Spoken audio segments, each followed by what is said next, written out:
अस्सलाम वालेकुम नाज़रीन, आपको बताते जाएं कि मोहम्मद असलम, जिसका हमने पहले भी एक इंटरव्यू किया था, उसके साथ वो कहता है कि मेरे साथ ज़्यादती हुई है, मेरे साथ जुल्म हुआ है, मेरे साथ इंसाफ नहीं हुआ, उसको नौकरी नहीं मिली। और बहुत से लोग हैं ये जो उसके साथ हैं, उसके लवाकिन, उसके दोस्त हैं, ये एहतजाज कर रहे हैं और इनका ये कहना है कि मोहम्मद असलम के साथ इंसाफ होना चाहिए। वो कुछ नहीं कहते, वो कहते हैं हम नहीं ना सिफारिश करते हैं इसकी, ना ये चाहते हैं कि इसको कुछ दिया जाए। हम सिर्फ ये कहते हैं कि इसके साथ इंसाफ किया जाए, अगर इसका हक बनता है तो इसको दिया जाए। अभी हम आपको मोहम्मद असलम के साथ ले जाते हैं, आइए वो क्या कहते हैं। जी, नाम मेरा मोहम्मद असलम है जी। मेरे वालिद साहब government girls high school Sangla district Nankana में दर्जा 4 में मुलाजम थे। 20% कोटा महकमा तलीम डिस्ट्रिक्ट ननकाने के सिलसिले में मैंने इश्तिहार दिया रोज़नामा जंग में सांगला हिल में। डिप्टी डी एजुकेशन उस वक़्त के शबीर अहमद ने मेरे रिकॉर्ड में रद्द-बदल करके अपने सगे भाई नदीम अहमद इल्मदीन को मेरी जगह एडजस्ट कर लिया, जो कि इस सीट का अहल नहीं था। कानूनी तौर पर यह महकमाना सीट रिटायर मुलाजम के बेटे की है, जिस पर मेरा हक था। 13 साल हो गए मुझे पाकिस्तान में हर फॉर्म इस्तेमाल करते हुए, और 13 साल से मैं इस मुल्क में धक्के खा रहा हूँ इंसाफ के लिए।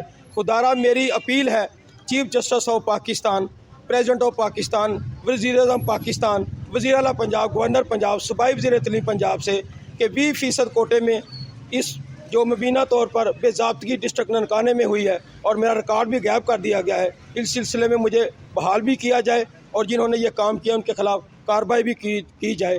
मेरा हक बनता है, ये डिपार्टमेंटल सीट है 20% कोटे की, मुझे इस पर बहाल किया जाए। मैं बहुत ज़हनी तौर पर परेशान हो चुका हूँ। अगर इंसाफ ना मिला तो मैं इन दफातर के आगे अपने बाल बच्चों समेत खुदकशी करने पर मजबूर हो चुका हूँ। मेरी अरबाब इख्तियार से यही गुजारिश है कि मुझे मेरा हक दिया जाए और इंसाफ पर मबनी फ़ैसला जारी किया जाए। नाज़रीन, जैसा कि आप देख रहे थे, आप सुन रहे हैं, भाई 13 साल से अदालतों के चक्कर लगा लगा के थक गया है। अब वो इस हद तक पहुंच गया है कि वो चाहता है कि अगर मुझे इंसाफ ना मिला, मेरी दाद रसी ना की गई तो मैं मर जाऊंगा, मैं खुदकशी कर लूँगा। हम इसे ऐसा नहीं करने देंगे, हम इसके साथ हैं और अरबाब इख्तियार से हमारी इल्तमास है कि इसको इंसाफ दिया जाए। जी, अस्सलाम वालेकुम। वालेकुम जी भाई जान, क्या कहेंगे मोहम्मद असलम के बारे में? ਇਹਦੇ ਬਾਰੇ में ਅਸੀਂ ਇਹ ਕਹਿੰਦੇ ਆ ਕਿ ਕਾਫੀ ਸਾਲਾਂ ਤੋਂ ਇਹ ਪਰੇਸ਼ਾਨ ਆ, ਇਹਨੂੰ ਨੌਕਰੀ ਦਿੱਤੀ ਜਾਵੇ। ਇਹਦੇ ਨਿੱਕੇ ਨਿੱਕੇ ਬੱਚੇ ਆ, ਆਪਣਾ ਮਜਬੂਰ ਹੋਇਆ ਵਾ, ਨਾਨ ਟਿੱਕੀ ਦਾ ਕੰਮ ਕਰਨ ਡਿਆ, ਸਾਈਕਲ ਤੇ ਨਾਨ ਟਿੱਕੀ ਵੇਚਣ ਡਿਆ। ਇਹਦੇ ਵਾਲਦ ਦਾ ਹੱਕ, ਇਹਨਾਂ ਦਾ ਹੱਕ ਜਿਹੜਾ ਬੱਚਿਆਂ ਦਾ ਹੱਕ ਇਹਨਾਂ ਨੂੰ ਦਿੱਤਾ ਜਾਵੇ ਤੇ ਅਸੀਂ ਆਖਾਂਗੇ ਵੀ ਗੌਰਮੈਂਟ ਬਹੁਤ ਅੱਛੀ ਆ। ਲਿਹਾਜ਼ਾ ਬਰਾਏ ਮਿਹਰਬਾਨੀ ਸਦਰ ਨੂੰ ਵੀ ਇਹਨੇ ਅਪੀਲਾਂ ਕੀਤੀਆਂ ਵਾ, ਇਹਨੇ ਵਜ਼ੀਰ ਆਲਾ ਨੂੰ ਵੀ ਕੀਤੀਆਂ ਵਾ, ਇਹਨੇ ਕਾਫੀ ਅਫਸਰਾਂ ਵੱਡਿਆਂ ਨਾਲ ਗੱਲਾਂ ਬਾਤਾਂ ਕੀਤੀਆਂ, ਦਰਖਾਸਤਾਂ ਦਿੱਤੀਆਂ ਵਾ।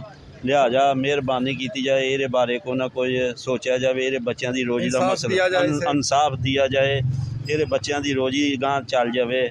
गरीब बंदा वा, इंसाफ मिले बस अं फिर खुश हैं कि बहाल होवे, नौकरी इन्हू मिलनी चाहिए। हाँ जी, तो नाज़रीन आपको दिखाते जाएं, ये साइकिल है जिस पर ये आजकल नान टिक्की बेच रहा है और 13 साल से मजदूरी करता है, अपने बच्चों को पाल रहा है, किराए के घर में रह रहा है।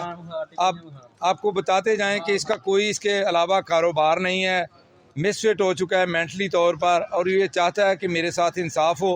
हम ये आपको दिखाते जाएं, ये इसके पास कागज़ों का फलंदा है। लोअर कोर्ट से लेकर हाई कोर्ट तक इसने कागजात इकट्ठे किए हुए हैं। कभी सदर को अपील करता है, कभी चीफ जस्टिस साहब को अपील करता है, कभी महकमा तलीम को कोई अपील करता है। तो नाज़रीन, अभी तक उसकी सुनवाई नहीं हुई उसके बकौल। तो हम चाहते हैं कि अगर उसका कोई हक बनता है तो उसके साथ इंसाफ किया जाए और उसे उसके बाप की जगह पर कोटा सिस्टम में नौकरी दी जाए। अगली वीडियो तक के लिए इजाज़त दीजिए। खुदा हाफिज़।